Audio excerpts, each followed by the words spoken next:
Welcome back to the Always Thinking Mindset channel, where we give you positive vibes and simple rules to achieve your goals. Now, in today's video, we're going to discuss on 3 tips before listing your property for to get tenants in your rental property. Now, if you like this video, go ahead and give it a thumbs up. It does help the algorithm. Don't worry, no subscription necessary. You don't have to sign a lease here. But if you love this channel, then you already know what to do. And by the way, check out my other videos. There's a bunch of information and it's all free.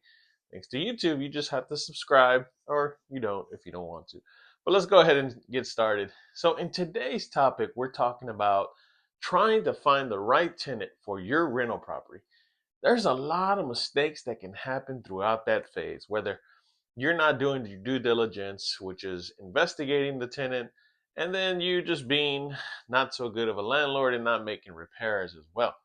Which leads me to the first rule. Whenever you list a rental property, you have to be ready. And when I say this, be ready as in have the rental property ready, have it fixed up, take plenty of photos, because what happens is when you get inquiries, tenants want to know more about the place. How long has it been there? Any major renovations? Can you send me photos?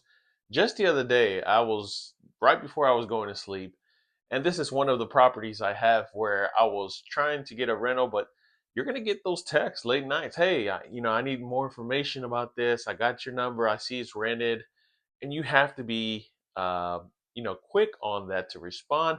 I'm not saying stand by your phone, but you're going to have inquiries because people work during the day, right? And they see it late in the afternoon, they have extra questions. So just be ready, sort of get this template ready to go, right? Like for instance, if it's 3 bed 3 bath, tell a little bit more about the space involved, try to sell it, but have this standard text or template. That way you don't have to keep repeating. Not only that, have photos ready, right? Give them a frame of mind of the rental property and how it's beneficial. But you got to get a tenant in, right? So you have to sell your property because they can go look at other properties. So being ready is just one of those things as a landlord. So when people ask about your rental property, you're there to deliver. So that is one technique in listing. Number two is understanding your demographics. What does this mean? This means that if I sell a property in north side of the city, and or I'm renting a property in north side of the city, before you go and expand to the whole city, try to do what I do. This is what I do. So when my rental property, and I'll give you an example, mine's being rented right now. I start off locally, right? I give first dibs to the people that are there. They know the neighborhood. They probably have family members, friends.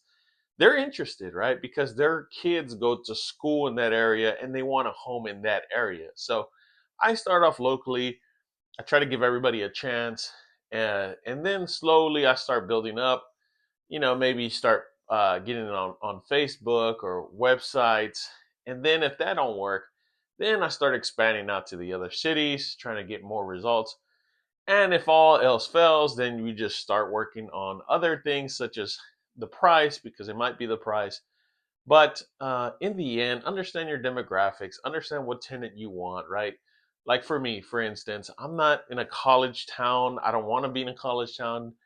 I'm in a city where families there, right? So that I'm looking for a family to put in my rental because I don't like tenants jumping, and I like my rents on time. Not only that, I want you to live in my property as long as possible, and don't burn my property, but take care of my property. And so my target demographic is mostly towards family, right? Because the single guy, he's not going to be in tune of taking care of the house. But not only that, he's probably bouncing around jobs and not being stable. But we all want the perfect tenant in the end. So understand your demographics whenever you do it.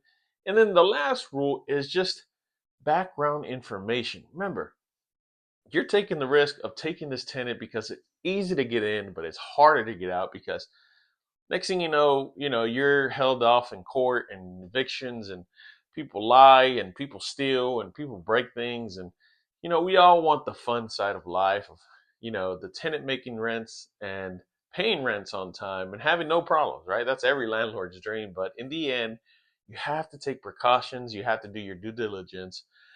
You have to verify income. You have to verify credit scores, their background, because all this plays into effect whenever you list your property to be rented because you're taking the risk. And in the end, if you see it that way, you're good. But you also have to serve the tenant because they're renting from you, right? That's a good problem to have.